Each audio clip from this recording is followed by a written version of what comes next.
Hi guys, let me hope everyone is doing well. I'm called Naske Brenda. Kind if you're new to my channel, Karib Sana. You're welcome. Let me hope everyone is doing well. I'm called Naske Brenda and I'm here in Saudi Arabia, Riyadh. I'm a house help and you're so welcome to the channel. Kindly go ahead, subscribe, give a video a like, and you can share me out kindly. So today guys, it is story time. I want to tell you some small story about my life, about how I grew up, about that's what I feel like I should do a video about today. Guys, I'm a Ugandan and I grew up in a very poor family. I grew up in a very poor family. I'm a Ugandan. I come from eastern part of Uganda and we come from a very deep village, very poor people, and I thank God for who I am today. Even just being a housemaid abroad, I feel I'm the most blessed person in my community. So guys, my story goes like when I was around 7 years, 8, 9, 10, I used to grow up. I grew up watching my parents, the way they are suffering, just to put food on the table for us. We are on the slopes of Mount Elgon, and I used to see my dad wake up very early in the morning. He would go up in the mountain, collect firewood sometimes, go sell it, and buy food for us to eat. By then we were only 3 kids. Yeah. So he would go, if he gets a chance, they would cut down trees up there in the mountain and make charcoal out of it. So charcoal sometimes would take like 3 to 4 days before it is ready. So in those 3 days, while the charcoal is getting ready, he would collect firewood. He come with it home. Every day my dad used to go in the mountain to collect firewood, bring it home. After that he would take in the trading center to sell and buy for us food. That's the life we grew in. And when I reached at around 10 years, I was like, I've also grown up somehow, but not really in reality that I'd grown up well. But now we used to go with my mom, with my dad, all of us 3 people. And I remember I would carry not too much firewood. My mom would carry also firewood. My dad would also carry, and we bring home. We can sell. Or in the morning, most of the time, if it was school time, I would go to school and come back in the evening, take the firewood to the market. That's the life I grew in. We would sell firewood to get food. After selling, we buy food. So I grew up in a very, very hard situation. I don't think if anyone here has ever gone through that, but me, I grew up in such a life. We grew up in a very small house. You guys, I think you know bananas. Bananas, we have the stem of banana. Those stem things they would put up, like we roofing it. They would roof the house with those stems of banana.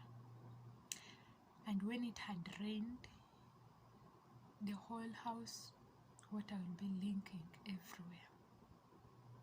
If it rains at night, no sleeping. You will have to get up, at least stand somewhere in the corner, so that if it gets finished, then maybe you may now look for where to sleep.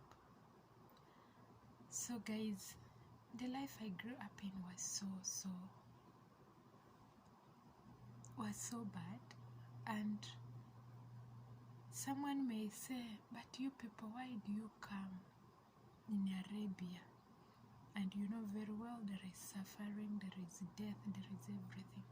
Sometimes we say it is God. even in Uganda you can die, and you decided to say, let me go. God is my protector, because the situation home is not easy. I remember one day, hope you people, you know beans, when you have planted beans, so the leaves of the beans, my mom would collect those leaves, cook them without anything, put salt in it for us to eat for lunch or supper. Or if there is no food completely, if there is some small flour, they would cook for us porridge, and we would take porridge a whole day. And sometimes we would go without food, because sometimes my dad would take firewood in the market, but maybe they have not bought it, maybe he has not got customers like that. So time reached, we had to change, because now in the mountain up there are this our game, whatever, if they get you they will arrest you. So when we saw it was too much, we now started to go for sugar cane. Me and my bro, we would go for sugar cane. Actually it was far where we used to get it. We sell and get money out of it, but we used to go very far to bring it home. And we would buy sugar cane of 500, then when you sell it well, you may get 700, 800, like that. So the life I grew in was so hard.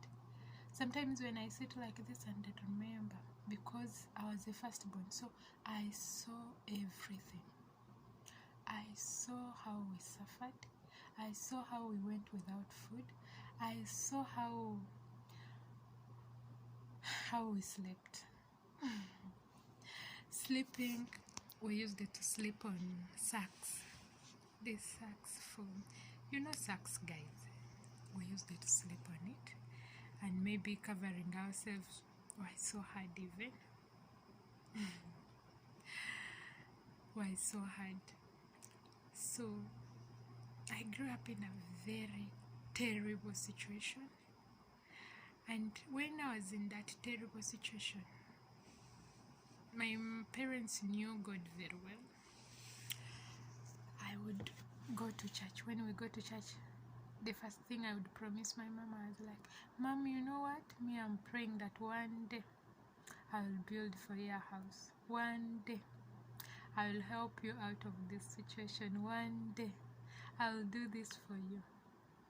When I was young, I think I was around 12 years, 11 years there, I used to promise my mom the things. I come from a very deep village. For me, even to board an airplane, it is a big miracle for me, because where I come from, I don't think if they were even one person has ever boarded it. I remember we used to see planes up and we would say, 7 is passing. Guys, I grew up in a very terrible situation. That's why here in Arabia, whatever situation that comes, sometimes I may cry just and know that it will end. At least now I'm able to buy my mom food, to buy for my mom anything that I feel like. And the most thing that I always prayed for, I'm almost doing it. So I feel so proud. And I know I grew up in a very terrible situation, but I know I'm not going to end up like that. My life will never be like that. My children will never go through such. I know God has opened my doors. Guys, the life we grew in was so terrible. Sometimes I sit down and say, but the life we grew up in, it was so tough. Huh? But I thank God for everything, because He has been there for me. From day one, He has been there for me. We are over 10 kids. We were so poor like that, and God was always on our side. God protected all of us. For us, we had no food, we had no good medication, we had nothing. But all my brothers, my sisters, they are all there. No one died. Maybe because of the situation, maybe we never had medication, maybe we never had food. Everyone has grown up, and we glorify God. We know among us there is, we shall never be the same. We are going to change our family line. We are going to do things that we just used to imagine that we can do this, because God has been there for us. So guys, that's the short story, like how I grew up in the village there. I felt like I should share it with you, because sometimes we need to share out the things, because I realized it is not me only who was in that situation or who is in this situation. We have millions of people, especially Africans, who go through that life, who go through those difficulties. But when someone can say this, can say, there is time God is going to change my life forever, and God can do the impossibles. He can make a way where you may think there is no way here. So guys, trusting God is what I really have to do every time. I trust that I'll never and never go back in that life that I was in. So thank you guys for watching my video. Kindly, if you're new to the channel, don't forget to subscribe, like the video, and share me out. We are on the road to 1K subscribers, and I know I'm going to reach there because of your help, because of your love. So guys, love you. There is no situation that is permanent. God will change it for you. Bye. I love you.